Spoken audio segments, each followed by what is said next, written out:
What major plot holes can't you get over? Story 1. Beauty and the Beast Disney version has a plot hole I just can't wrap my mind around. At the beginning of the movie, a young prince answers the door and finds an old, haggard witch who wants shelter from the cold.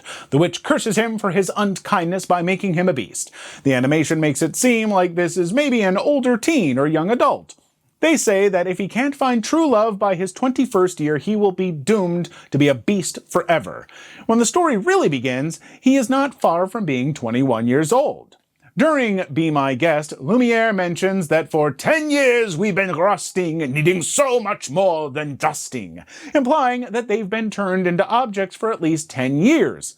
So, the prince has been a beast for 10 years and is just about to turn 21. That means when the sorceress turned him into a beast for being rude, he couldn't have been older than 11 years. Where were his parents when the sorceress arrived? Why weren't they also turned into objects or animals? What adult would expect an 11-year-old to be hospitable and selfless? Has that sorceress ever met a preteen before? This could have been solved if they had never said in the opening narration that he'll be cursed forever at 21 years. Look, I'm okay with his parents not being there because, I don't know, rich kid in a castle, I guess a prince or whatever, king and queen, I don't know.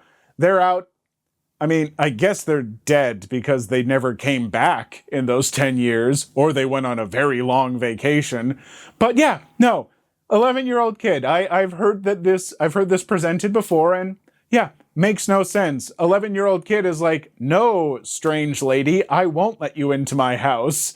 Like, no, that kid did the right thing. Kids, don't let strangers into your house, even if they do threaten to turn you into a beast.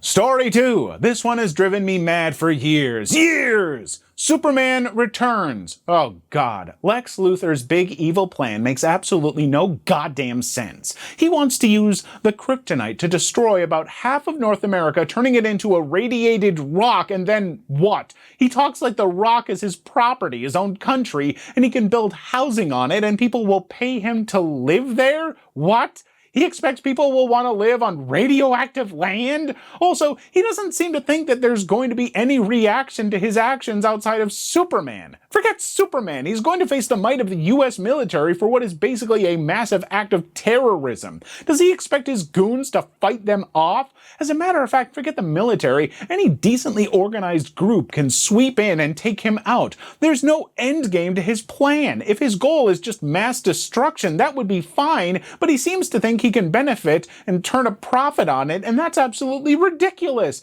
There's no logical way that would be possible. I gotta say it, I liked Lex Luthor a lot better back when he was just stealing 40 cakes. I mean, 40 cakes? That's terrible. Story 3. The entirety of Twilight. Why didn't the Cullens sparkle during the day? Clouds don't equal the sun ceasing to exist. Why did Jasper go so crazy when Bella got a paper cut in the second book? He goes to a school filled with humans who are filled with blood. Why did Edward try to kill himself when all he had to do was make a quick trip back to Forks to see if she was actually dead or not? Why would Edward leave her for her own safety when he knew about the werewolves, which he was even more worried about? How does Bella get pregnant? According to the book, vampire bodies are frozen in time, but apparently not when it's baby-making time. The list goes on. Start from the idiocy of Edward going to school again and again and again over the course of his immortal life, because when you're rich and immortal, of course you want to be spending most of your time doing the same thing you've done 50 times before and pretending to have a boring teenage life filled with teenage drama for eternity. Story 4. If Ariel can sign a contract, why can't she write Prince Eric a goddamn note? Dear Eric, I'm the mermaid who saved you. I'm so smitten that I've bargained with the sea witch who wants my father's kingdom. Yes, fine, I'm royalty, for a chance to win your heart. She gave me legs, but she took my voice. It's temporary, though. I didn't expect true love to strike in 3 days, but if you could find it in your heart to kiss me sometime in the next 3 days, I would get my voice back and my father would retain his kingdom. We could continue to pursue our relationship on whatever footing your human society finds appropriate. I said footing. Anyway, I think you're dreamy and I hope you'll kiss me soon. Yours, Ariel. The Little Mermaid isn't exactly a litany of good decision-making on Ariel's part. I was gonna say Ariel is from the ocean and Prince Eric is from a country, so like they probably don't have the same written language, so he couldn't read it. but they speak the same language. Well, he speaks it and she understands. Eventually she could speak. Like, what is happening there? We're going with, like, lazy space, lazy sci-fi thing where every species just happens to speak English. None of this makes sense. That's the plot hole. Why do they speak the same language? Eric should be like, oh, who are you? And she should be like, wong, wong, wong. Story 5. The Walking Dead, or any zombie film for that matter. Apparently the zombies are so strong that they've effectively beaten the military and society is broken down. Still, a bunch of ragtag survivors are able to survive with machetes, hammers, and shotguns. Also, why the heck don't they wear thicker clothes? You and your friends get bitten all the time because you wear t-shirts and thin shirts. I like how in Shaun of the Dead they think it's all over, but then the military just waltzes in at the end and restores order. I think that this would be the most likely scenario. A small village or town gets infected, some of the survivors manage to get out and raise the alarm, the military comes in and sanitizes the area. End of crisis.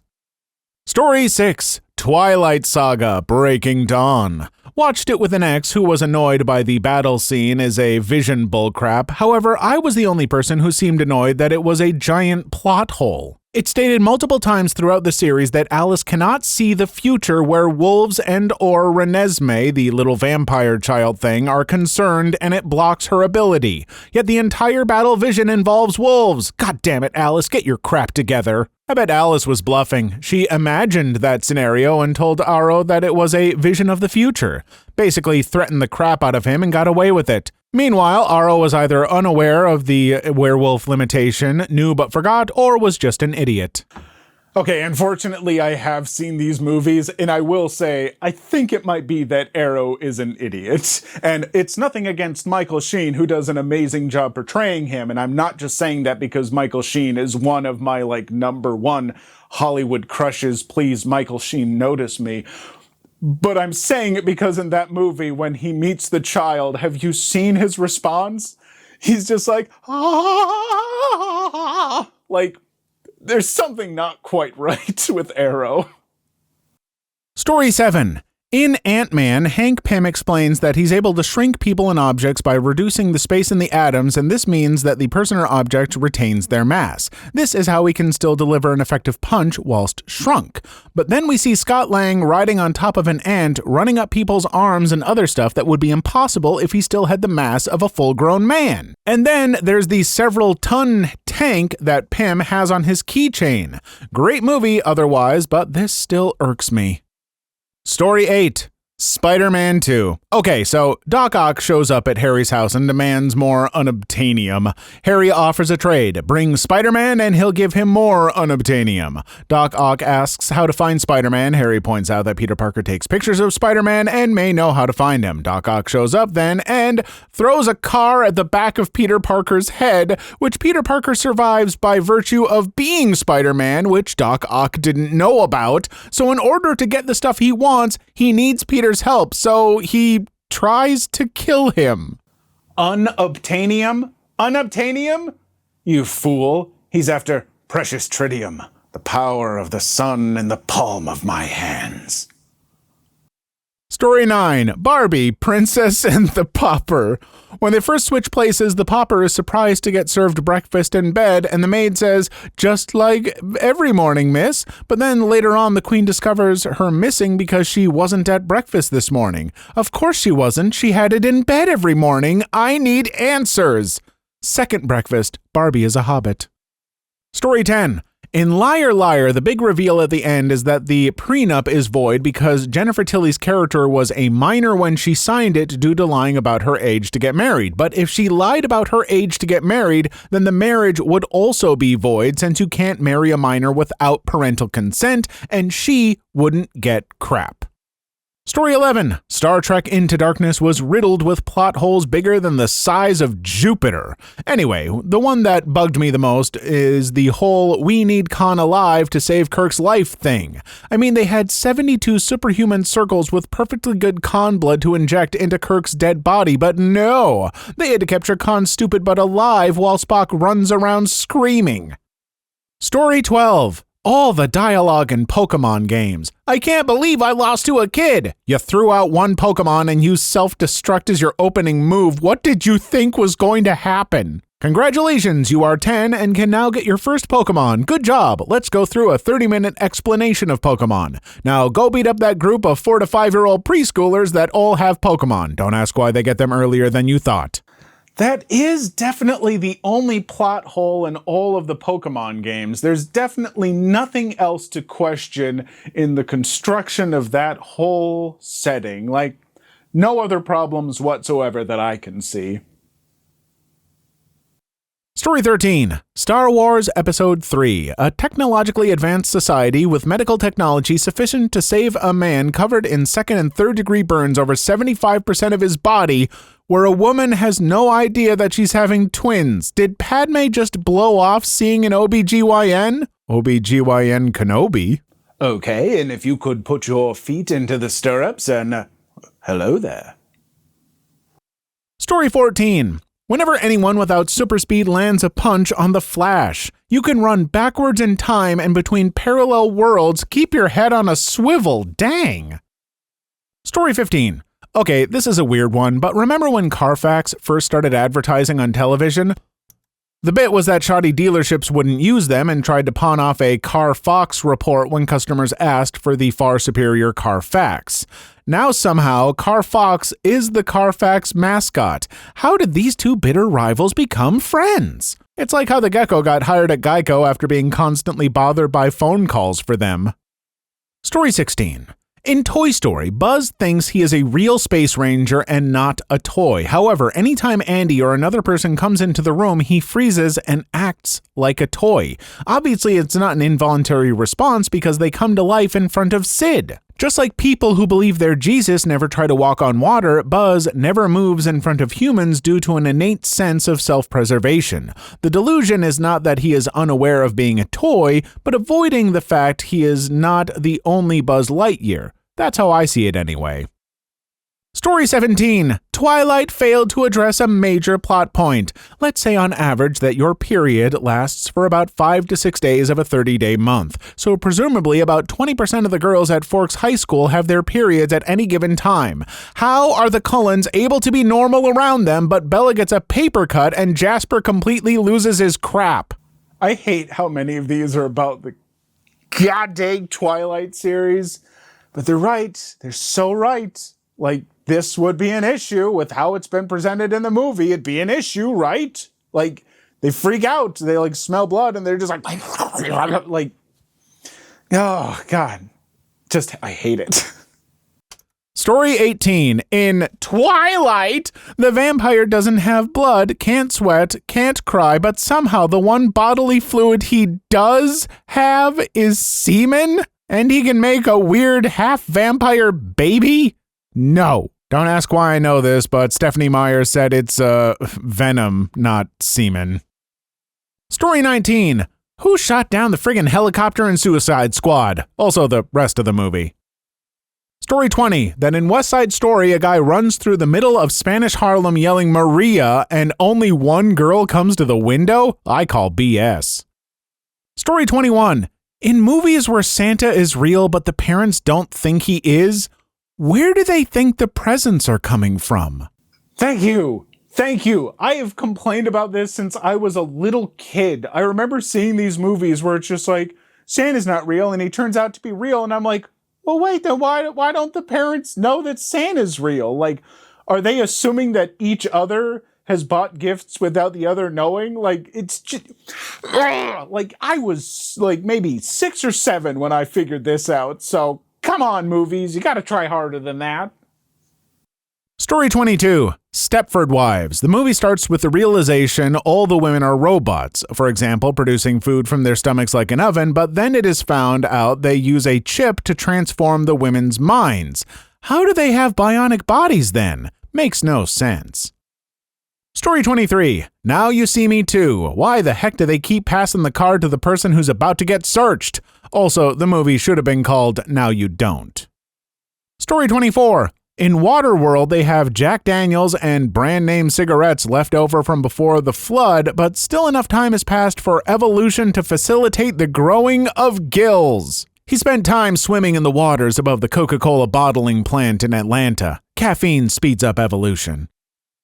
Story 25. In Star Wars, and also recently Star Trek, when a ship that clearly has artificial gravity starts to roll over, everyone falls to the sides and ceiling. In Star Trek, it was explained, though, their internal dampeners were damaged.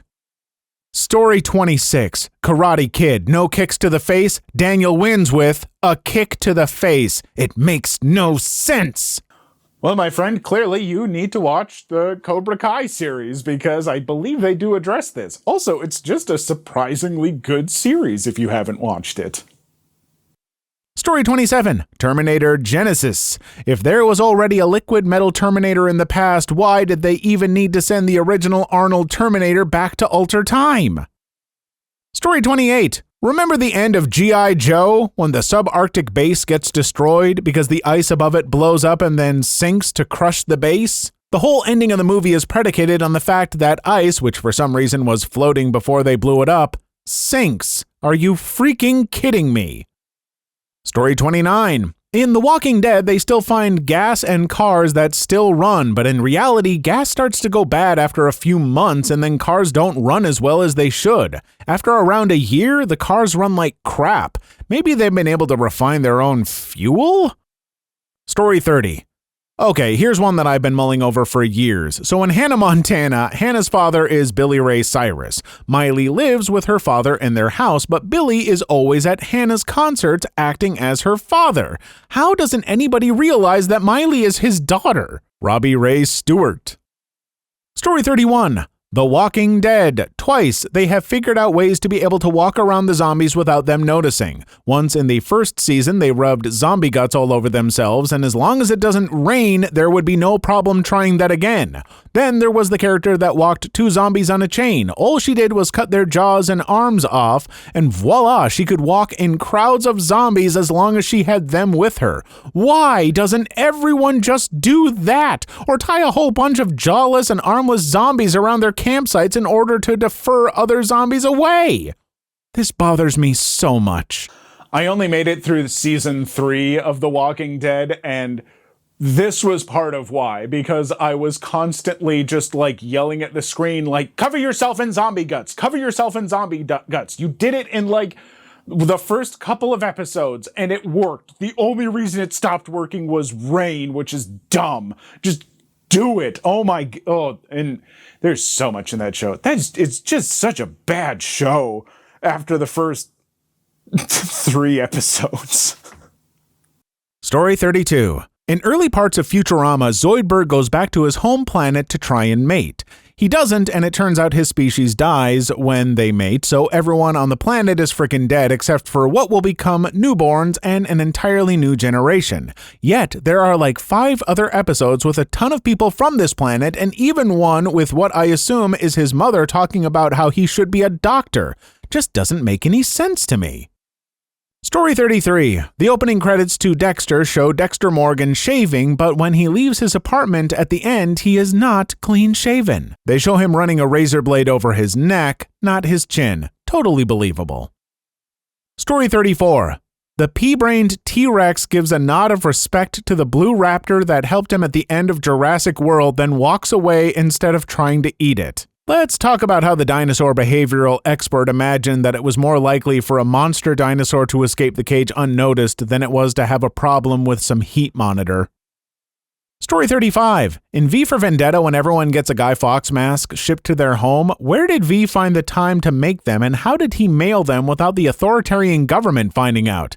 Our shipment volume is up 10,000% today. Yeah! I did not think of that. There's like 1,000 people or something with Guy Fawkes masks on, and like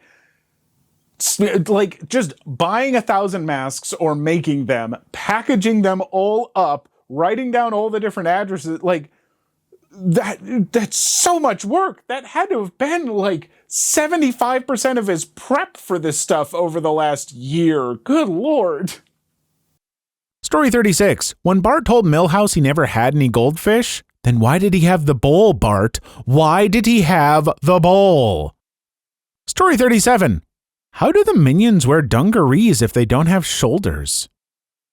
Story 38. In Limitless, if he's so brilliant and now rich, why the heck doesn't he just pay back the goddamn bookie on time? Please leave your story in the comments. I would love to make a video on them in the future. Also, don't forget to like and subscribe.